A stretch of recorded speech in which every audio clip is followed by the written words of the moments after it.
Le réseau Craniost est heureux de vous présenter cette vidéo sur la technique d'expansion postérieure chez les nouveau-nés atteints de brachycéphalie dans un contexte syndromique. Cette déformation crânienne peut être la conséquence d'une mutation génétique qui va être recherchée dans tous les cas.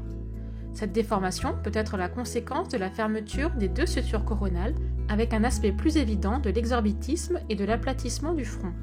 Dans certains cas, la brachycéphalie est la conséquence de la fermeture des deux sutures lambdoïdes avec un aspect clairement plus aplati postérieurement. En fonction de l'âge de l'enfant et de la gravité de l'hypertension intracrânienne, l'épaisseur de l'os peut se réduire et on peut voir apparaître des impressions digitiformes ou crâne en dentelle. Un des possibles traitements chirurgicaux est la réalisation d'une expansion postérieure. On réalise une incision à zigzag d'une oreille à l'autre. On réalise ensuite une craniotomie circulaire.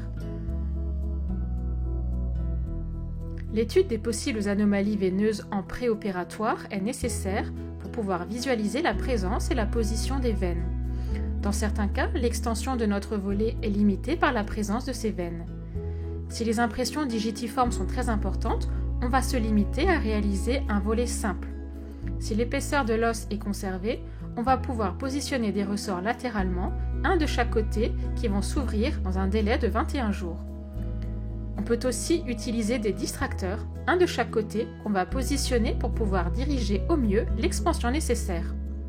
La tige qui sort de la peau va permettre une distraction quotidienne jusqu'à rejoindre l'objectif fixé. À la fin de la procédure, on introduit un drainage.